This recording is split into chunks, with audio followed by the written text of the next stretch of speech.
Hello students, this is video number 2 of work power and energy, and this time we are going to study how to calculate the work done by a variable force. एक variable force कितना काम करती है उसको calculate करना होगा, तो what is the procedure and how we proceed.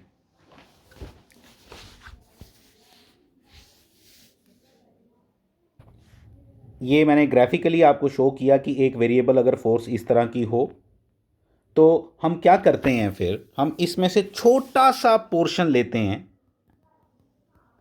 जिसको हम dx कहते हैं. ठीक है, मतलब इतने पोर्शन के लिए हम क्या मान लेते हैं कि यार यहाँ पे अगर हम बहुत स्मॉल डिस्प्लेसमेंट लें, मतलब ये कैसी फोर्स है कि जैसे जैसे डिस्प्लेसमेंट चेंज होती जा रही है मोशन के दौरान वैसे वैसे आपकी फोर्स की वैल्यू चेंज होती जा रही है. लेकिन मैंने बोला कि अगर मैं यहाँ पे किसी पर्टिकुलर डिस्टेंस के बाद एक स्ट्रिप ले लूँ इतनी, इसको हम dx कहते हैं, तो इतने पोर्शन में मैं फोर्स को क्या मान सकता हूं, कांस्टेंट. ठीक है, मतलब ऐसा है, देखो जैसे मैं बताता हूं, यहां से फोर्स चेंज हो रही है 2 3 4 5 6 7 ऐसे 9 फिर 8 5 3 2 1 ऐसे करके फोर्स कॉन्टिन्यूसली चेंज हो रही है. जैसे जैसे डिस्प्लेसमेंट हम आगे बढ़ते जा रहे हैं वैसे वैसे विद रिस्पेक्ट टू एक्स जो है वो फोर्स जो है वो चेंज होती जा रही है. हमने क्या किया, हमने कहा नहीं हम छोटा सा पोर्शन लेंगे इतना सा और यहां वर्क डन कैलकुलेट करेंगे. तो हमने क्या किया, हमने यहां पे वर्क डन कैलकुलेट किया जिसको बोला डी डब्ल्यू. तो D W is equal to क्या होगा, जितनी यहां पे फोर्स होगी एफ. ठीक है, कहां पे, जो यहां पे फोर्स होगी इस पोर्शन में, उस एफ की बात कर रहा हूं. ठीक है, वो F D X cos theta, मतलब एफ और डी एक्स के बीच में जो एंगल होगा कॉस थीटा. तो ये तब फॉर्मूला बन गया. इसलिए मेजॉरिटी जगह आप जब देखोगे ना तो वर्क डन का जो फॉर्मूला है ना, एक्चुअल एक्चुअल वो कांस्टेंट फोर्स के लिए था जो हमने पहले किया. तो जर्नल फॉर्मूला क्या बन जाता है उसके लिए, कांस्टेंट और वेरिएबल दोनों के लिए, लेकिन कांस्टेंट में वो वाला फॉर्मूला आपके लिए ज़्यादा सिंपल रहेगा. क्या, एफ डी एस, क्या लिखते हैं वो, D S, small displacement. Small displacement क्यों लेते हैं, क्योंकि स्मॉल डिस्प्लेसमेंट के लिए हम एक वेरिएबल फोर्स को भी कांस्टेंट मान सकते हैं. ठीक है, कॉस थीटा. अब इधर से क्या निकलेगा, स्मॉल वर्क डन, जो इतने पोर्शन इतनी फोर्स ने के दौरान हुआ, that is a small work done.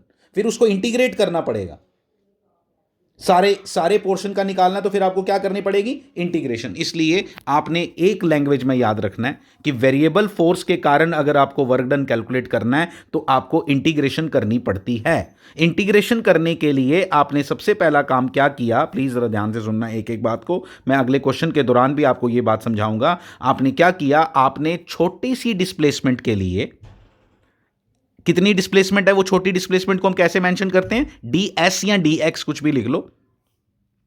उस छोटी डिस्प्लेसमेंट डीएस के लिए हमने ये माना कि यहां पे फोर्स जो है वो कांस्टेंट है, और कांस्टेंट फोर्स का फॉर्मूला तो हमें अच्छे से आता है, क्या, F D S cos theta.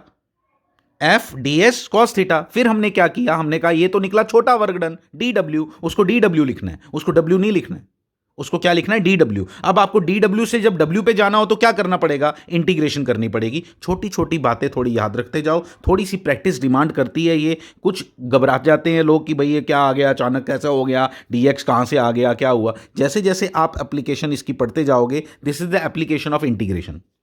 ये इंटीग्रेशन की फर्स्ट टाइम आप एप्लीकेशन पढ़ रहे हो, इससे पहले भी पढ़ी है, लेकिन this is a best, one of the best examples जब वेरिएबल चीज को आप कांस्टेंट मान सकते हो छोटी सी डिस्प्लेसमेंट के लिए, छोटी सी जगह के लिए. ठीक है, जैसे मैं आपको एक और एग्जांपल देता हूं कि जैसे ये कर्व शेप है. ठीक है, तो मैं मान सकता हूं कि इसके छोटे से पोर्शन में, बिल्कुल कर्व है लेकिन मैं छोटे से पोर्शन में ये मान सकता हूं कि अगर मैं छोटे से पोर्शन को कंसीडर करूं तो I can consider even this curve as a straight. ठीक है, इसी तरह से लगभग वैसा ही है कि आपकी फोर्स तो हर जगह, हर छोटी छोटी डिस्प्लेसमेंट के बाद कॉन्टिन्यूसली चेंज हो रही है, लेकिन लेकिन 2 से लेके, मान लो 2 मीटर पे एक फोर्स है और 2.00000001 मीटर पे फोर्स तो चेंज होगी, थोड़ी सी बिल्कुल होगी, लेकिन हम उस फोर्स को इतनी कम चेंज है कि हम उसको क्या मान सकते हैं, हम उसको कांस्टेंट मान सकते हैं. ऐसी पता नहीं कितनी अनगिनत चीज़ें आपने करनी है पूरी फिजिक्स के अंदर, 11th में भी और 12th में भी. This is just the beginning, और हम अब इसके अंदर जाएंगे, आगे भी आप इस चीज़ की एप्लीकेशन देखोगे. ठीक है, थोड़ी करने में मैं आपके साथ एग्री करूंगा कि हो सकता है इतनी जल्दी आपका दिमाग इसको अडेप्ट ना करे, ठीक है। लेकिन जैसे जैसे आप प्रैक्टिस आगे आगे बढ़ाते जाओगे you will come to know oh ये तो इसका मीनिंग ये था। तो इट टेक्स टाइम, ये मैं आपको पहले से इस चीज़ के लिए बता रहा हूँ। अब देखो जरा हम किस तरह से एक प्रैक्टिकल एग्जांपल लेता हूँ आपके साथ, जहाँ पे फोर्स की वैल्यू को मैं वेरिएबल लूँगा और आपको बताऊँगा कि how does it mean and how we applied this miraculous integration method, जिससे हम इन सब चीज़ों को भी सॉल्व कर पाए। नहीं तो ये सब कभी सॉल्व हो नहीं सकता था कि वेरिएबल फोर्स के लिए हम वर्क डन कैसे कैलकुलेट कर पाए। तो ये हम सीखेंगे आगे, बहुत सी इसकी एप्लीकेशंस हैं। जैसे जैसे हम आगे बढ़ते जाएंगे अगले चैप्टर्स के अंदर, वहाँ पे आपको इंटीग्रेशन, सेंटर ऑफ मास के अंदर इंटीग्रेशन यूज़ होती है। उसके बाद आप रोटेशनल मोशन पढ़ोगे, वहाँ पे हम इंटीग्रेशन करेंगे मोमेंट ऑफ इनर्शिया फाइंड करने के लिए। तो इंटीग्रेशन का बहुत रोल है, हमने आहिस्ता आहिस्ता आहिस्ता उसको अंडरस्टैंड करना है कि वो कैसे अप्लाई किया जाता है। ठीक है, तो घबराना नहीं है, फर्स्ट मैं आपको ये बता रहा हूँ, घबराना नहीं है। It takes time to understand. एकदम अडेप्ट नहीं कर पाते हैं स्टूडेंट, क्योंकि एकदम थोड़ी एक लेवल ऊपर की बात आ जाती है। But when you try to do this again and again, again and again, again and again, तो you will come to know oh this is the application of integration, this is the way to do integration, this is the way to proceed with the things. जहाँ पे variable चीज़ आ जाए, हमने constant के लिए पढ़ा लेकिन variable के लिए तो नहीं हमें आता, तो वेरिएबल के लिए क्या कर सकते हैं, छोटे से पोर्शन में एक वेरिएबल चीज़ को भी आप कांस्टेंट मान सकते हो। ठीक है, और बहुत सी एग्जांपल्स हैं, मैं बात करूंगा आपके साथ आहिस्ता आहिस्ता टाइम डाल के। अभी पहले एक एग्जांपल के थ्रू इस बात को अंडरस्टैंड करते हैं। ये जैसे मैंने एक प्रॉब्लम ली है, यहाँ पे फोर्स आप देख रहे हो कैसी है, इस बार 2x²। इंटरेस्टिंग चीज़ें आ गई अब। 2x² 2x² का क्या मतलब हुआ, मतलब जैसे जैसे x चेंज होता जाएगा, x क्या है, डिस्प्लेसमेंट, जैसे जैसे हम आगे बढ़ते जाएंगे, जीरो पे फोर्स क्या है, जीरो, फिर आगे क्या है, फिर बढ़ गई और बढ़ गई, आगे आगे और बढ़ती गई। तो जैसे जैसे हम आगे बढ़ते जाएंगे तो फोर्स की वैल्यू x के साथ बढ़ती जाएगी। इस केस में टू, और वो क्या फिनोमिना है, जैसे x=1 पे क्या फोर्स होगी, x=1 पे फोर्स होगी 2 न्यूटन, x=2 पे फोर्स कितनी होगी, 8 न्यूटन। कैसे निकाला 8 आपने, 2 का स्क्वायर 4 हो गया, 4 × 2 8 न्यूटन। ऐसे ऐसे जैसे जैसे आप आगे बढ़ते जाओगे फोर्स की वैल्यू बढ़ती जा रही है। और अगर ऐसी फोर्स हो और आपकी बॉडी 5 मीटर चली है, डिस्प्लेसमेंट उसकी 5 मीटर हुई है, तो आई वांट टू कैलकुलेट कि बताओ यहां पे वर्क डन कितना हुआ, यहां पे फोर्स की क्या वैल्यू लोगे आप। तो यहां पे आप क्या करते हो मैं आपको बताता हूं, आपको पहले डिटेल में समझाता हूं, फिर मैं आपको बताऊंगा कि डायरेक्ट आप कैसे करोगे।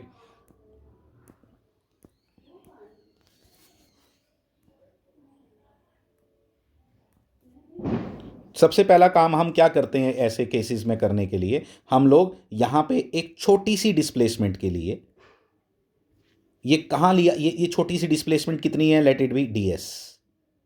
इस छोटी डिस्प्लेसमेंट के लिए ds के लिए dx ले लो आप। इस छोटी डिस्प्लेसमेंट dx के लिए जो यहां से जीरो है, ये पॉइंट आपका 0 मीटर वाला है जहां से आपने जर्नी शुरू की है। ठीक है, यहां से लेके यहां तक का डिस्टेंस हम मानते हैं x। पहली बात तो ये याद रखो। ठीक है, कितना मानते हैं x, और एक छोटी सी स्ट्रिप लेते हैं, बस इतना सा डिस्प्लेसमेंट। और इतने से डिस्प्लेसमेंट के लिए हम क्या बोलते हैं, देखो मैंने आपको बताया यहां पे जब जीरो डिस्प्लेसमेंट है, जब जीरो डिस्प्लेसमेंट है तो फोर्स कितनी है, जीरो। 1 पे कितनी हो गई, 0.5 पे कितनी हो गई, 0.5 का स्क्वायर इंटू 2, 0.5 का स्क्वायर 0.5 न्यूटन। ठीक है, ऐसे करके x की वैल्यू डालते जाओ, आपकी हर जगह फोर्स की वैल्यू क्या आएगी, डिफरेंट आएगी। मान लो ये यहां पे मान लो 3 मीटर है, ये वाला जहां पे मैंने ये बोला, जिसको मैं x बोल रहा हूं, मैंने बोला 3 मीटर मान लो, तो ये वाला पॉइंट कितनी दूर है, 3.00001 मीटर, इतनी दूर है। तो दोनों जगह क्या आप फोर्स कैलकुलेट करोगे तो आंसर सेम आएगा, नहीं आएगा सेम, बिल्कुल सेम नहीं आएगा। 3 पे फोर्स क्या आएगी, 3 पे फोर्स आएगी 2 × 3 का स्क्वायर, यानी कि 18 न्यूटन। 18 न्यूटन आई, 3.00001 पे कितनी फोर्स आएगी, डिफरेंट आएगी, 18.00001 न्यूटन आएगी। है तो डिफरेंट, लेकिन हम क्या उसको सेम मान लें, yes you can consider, integration method कहता है यू कैन कंसीडर, इतनी सी देर के लिए आप उस फोर्स को कांस्टेंट मान सकते हो। पहली बात ये समझ आई। ठीक है, फिर अब हमने क्या किया, हमने यहां इतनी सी डिस्प्लेसमेंट के लिए हमने कैलकुलेट किया कि इतनी सी डिस्प्लेसमेंट चलने के लिए कितना वर्क डन करना पड़ेगा। हमने तो सारा निकालना है 5 मीटर के लिए, तो इसको हमने बोला dw, मतलब small amount of work done for this small displacement. dw is equal to f ds cos theta. cos theta तो जीरो दिखाई दे रहा है, यहां पे थीटा जीरो दिखाई दे रहा है, इसका मतलब क्या हुआ, f ds। ठीक है, f dx लिखना था, sorry, f dx F D X cos theta मैंने अभी बताया आपको 0 है, ठीक है। अब यहाँ से स्टोरी स्टार्ट होती है।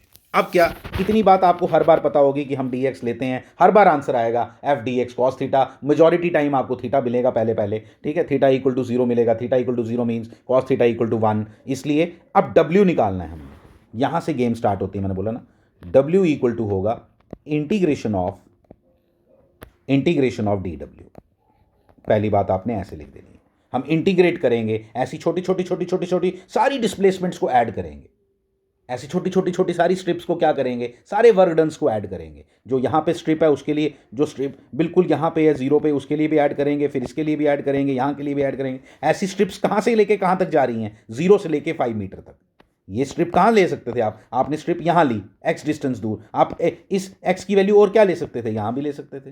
तो इसलिए मैं अब इसको लिखूंगा w इक्वल टू इंटीग्रेशन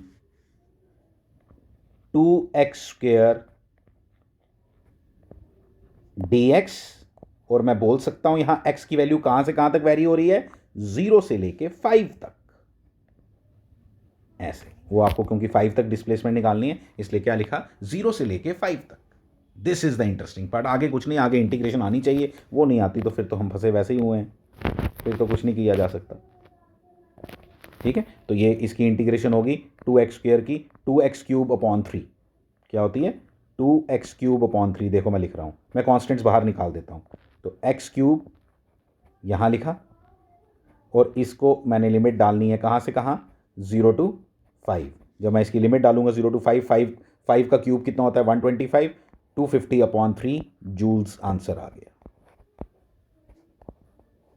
ये जो लिमिट्स हम लिखते हैं इसका मैं आपको बता रहा हूं, क्या आप बोल सकते हो कि यार अभी तो आपने x दूरी पे dx लिया, ठीक है, मैं कहां से कहां तक ये dx ले सकता था, x की वैल्यू कहां से कहां तक वेरी कर सकती थी। अभी तो आपने 0 से x दूरी पे dx लिया था, ठीक है। अब ये x कहां से कहां तक हो सकता था, ये 0 पे भी हो सकता था और 5 मीटर पे भी हो सकता था। ज्यादा से ज्यादा पास होता तो कितना होता, 0 मीटर पे, और दूर से दूर कितनी दूर होता है ये dx, 5 मीटर पे।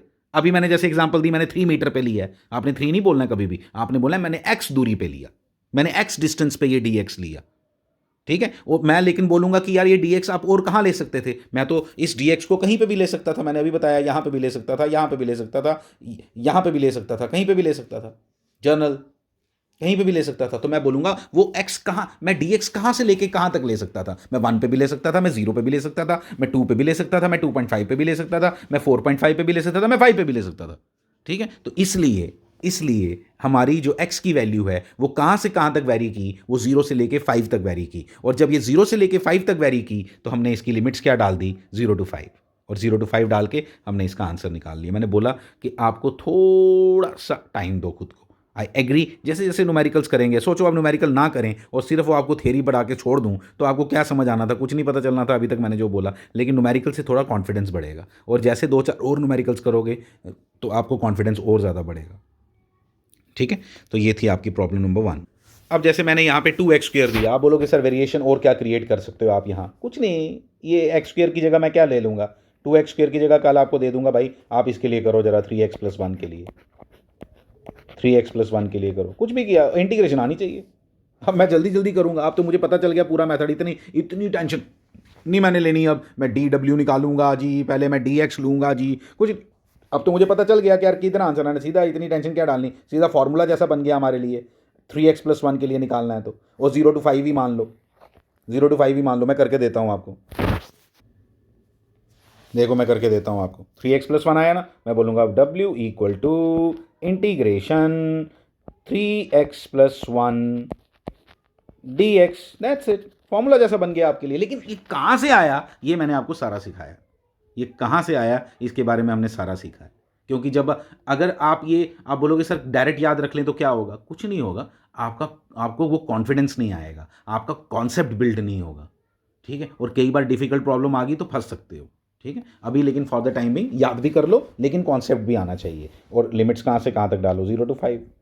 अब आपको इसकी इंटीग्रेशन आनी चाहिए, इंटीग्रेशन कोई मुश्किल बात है ही नहीं इसका आंसर आएगा 3x square upon 2 plus x limits कहाँ से कहाँ तक, ये नहीं आती है तो हम फंसे हुए हैं, ये तो मैं आपको पहले ही बता देता हूँ। अब लिमिट्स डालनी आपको सब आनी चाहिए, वो अब आप नहीं आती हैं तो सीरियसली अभी मैं आपकी कोई हेल्प नहीं कर पाऊँगा, लेकिन मेरे वीडियो ज़रूर आपकी हेल्प कर सकते हैं। मैथमेटिकल टूल्स में इंटीग्रेशन डिफरेंशिएशन जहाँ है उसको एक थोड़ा टाइम दे के वो ज़रूर सीख लो, ठीक है। क्योंकि सिंपल सिंपल तो आपको आनी चाहिए, डिफ़िकल्ट वाली मैं खुद बताऊँगा, लेकिन सिंपल सिंपल इंटीग्रेशन तो आपको सारी आनी चाहिए, ये वाली ख़ास तौर पे, ठीक है। अब ये नेक्स्ट प्रॉब्लम आ गई, आप बोलोगे सर इसमें क्या खास है। इसमें देखो पहले वेरिएशन फोर्स की किसके साथ थी, एक्स के साथ, कि जैसे जैसे डिस्टेंस बढ़ता जा रहा था वैसे वैसे फोर्स चेंज होती जा रही थी। फोर्स ये भी वेरिएबल है, लेकिन इस बार उसने वेरिएशन टाइम के रिस्पेक्ट में दी हुई है, तो आपको लिखा है 2t कि मतलब टाइम के साथ चेंज हो रही है। पहले एक्स के साथ चेंज हो रही थी, अब टाइम के साथ चेंज हो रही है। फंसोगे कहाँ, मैं बताता हूँ आपको कहाँ फंसोगे आप। देखो आप लिखोगे जब ना, ये देखो यहाँ पे कहाँ फंसोगे मैं बताता हूँ, DW लिखोगे फटाफट, वही रीज़न दोगे, ठीक है। ये भी वेरिएबल है, वेरिएबल का वही रीज़न DW निकल सकता है, पहले W डायरेक्ट नहीं निकल सकता इंटीग्रेशन के बिना। DW इक्वल टू क्या लिख दोगे आप लिख दोगे एफ डी एक्स, क्योंकि आपने डी एक्स स्ट्रिप ली है एक्स दूरी पे, कोई बनाने की ज़रूरत नहीं है उसको, ठीक है। इक्वल टू लिखूंगा उसको, फिर एफ की वैल्यू क्या लिखूंगा 2t। अब यहाँ फंस गए हम, अब जब मैं इंटीग्रेशन करने लगूंगा ना, अब मैंने W निकालने के लिए इसकी क्या करनी है इंटीग्रेशन, वो भी कहाँ से लेके कहाँ तक 0 to 5। अब ये t ये x ये बनता नहीं ना सिस्टम, t और dx नहीं ना चलेगा, आपको इस t को कन्वर्ट करना पड़ता है किस में, x में। तो ये सबसे पहला काम आपको जो यहाँ करना पड़ेगा, दिस इज़, ये आपको पहले यहाँ पे क्रिएट करना पड़ेगा। उसके लिए क्या करना पड़ता है मैं आपको छोटी सी चीज़ यहाँ करके दे रहा हूँ, आप ध्यान देना ज़रा। इसको dt से खुद डिवाइड करूँगा और dt से मल्टीप्लाई कर दूंगा। याद रखने वाली चीज़ है, थोड़ा क्वेश्चन मुश्किल है लेकिन याद रखोगे तो काम चल जाएगा। यानी t के साथ जब आएगा आपने ये कर देना है, और फिर इसको क्या लिख देना है, what is this, what is the dx by dt, dx by dt is, ये देखो ये 2t/v/dt। क्या ये वेलोसिटी होती है v या नहीं, बिल्कुल होती है। अभी भी मेरा काम नहीं बना, अभी भी काम नहीं बना है। अभी इस v का क्या करें मैं बताता हूँ। आप सबसे पहले इस डायग्राम को देख के बताओगे कि एक्सेलरेशन इज इक्वल टू क्या है। एक्सेलरेशन इज इक्वल टू है force upon mass, force upon mass, mass कितना है 4 kg, तो ये आ गया t/2, तो ये आ गया एक्सेलरेशन इज t/2। एक्सेलरेशन कितनी आ गई t/2। एक्सेलरेशन से वेलोसिटी कैसे निकालते थे यार आप लोग, ये याद रखो ना, एक्सेलरेशन से वेलोसिटी कैसे निकालते थे आप लोग, वो मुझे याद आना चाहिए। एक्सेलरेशन आपने t/2 निकाली, एक्सेलरेशन जब आपने t/2 निकाली तो आपको पता होना चाहिए कि भाई अब मैं फंस गया हूँ कि भाई मेरे को वेलोसिटी कैसे निकालूँ। एक्सेलरेशन वेरिएबल है, कहीं वो s is equal to ut और वो S U T plus half AT² वो फॉर्मूले याद नहीं आने चाहिए। That those formulas those equations are only valid for constant acceleration. That is why आपको क्या करना पड़ेगा, यहाँ इंटीग्रेट करना पड़ेगा, v इक्वल टू लिखना पड़ेगा इंटीग्रेशन a/dt। ये बताया आपको, नहीं आता तो हम कुछ कर नहीं सकते, काइनेमेटिक्स में मैंने ये बताया था। इसलिए t/2 dt ऐसे लिखूँगा और इसको इंटीग्रेट करूँगा, ठीक है। इक्वल टू आंसर आ जाएगा आपका t²/4, t²/4। c की वैल्यू यहाँ 0 आएगी, क्यों 0 आएगी, क्योंकि ये बॉडी रेस्ट से शुरू हो रही है, इतनी सी बात याद रखना, गिवन होगा क्वेश्चन के अंदर, ठीक है। तो t²/4 आपका v आ गया। उधर मैंने आपको अभी बताया w मैंने लिखा था क्या, w याद है आपको क्या लिखा था हमने, इंटीग्रेशन 0 to 5, ये आपको मालूम है अच्छे से।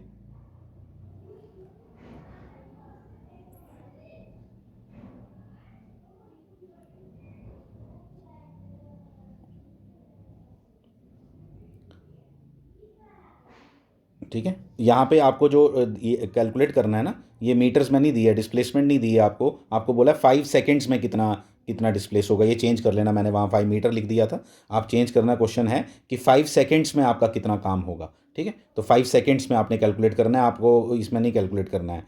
ये 5 मीटर नहीं है, ये 0 to 5 सेकेंड्स है, ध्यान रखना प्लीज़। आप क्वेश्चन लिख देना वहाँ पे कि calculate the work done in 5 seconds, calculate the work done in 5 seconds, initially the body was is at rest,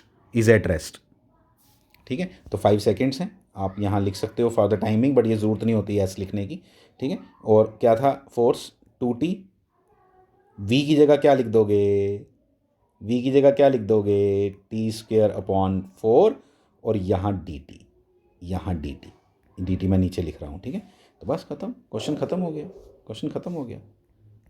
integration 0 to 5 ये 5 सेकेंड्स है प्लीज़। फिर यहाँ आएगा T³/2, T³/2 dt। बस T³, 1/2 को बाहर रख दो, T³ की इंटीग्रेशन होती है T⁴/4/4, फिर उसके बाद उसकी लिमिट्स डाल दो 0 to 5, तो आंसर आ जाएगा। तो ये एक और वैरायटी थी किसके अंदर, वेरिएबल फोर्स के अंदर। तो वेरिएबल फोर्स के क्वेश्चन इस तरह से किए जाते हैं, ठीक है। वेरिएबल फोर्स के क्वेश्चन इस तरह से करेंगे हम। तो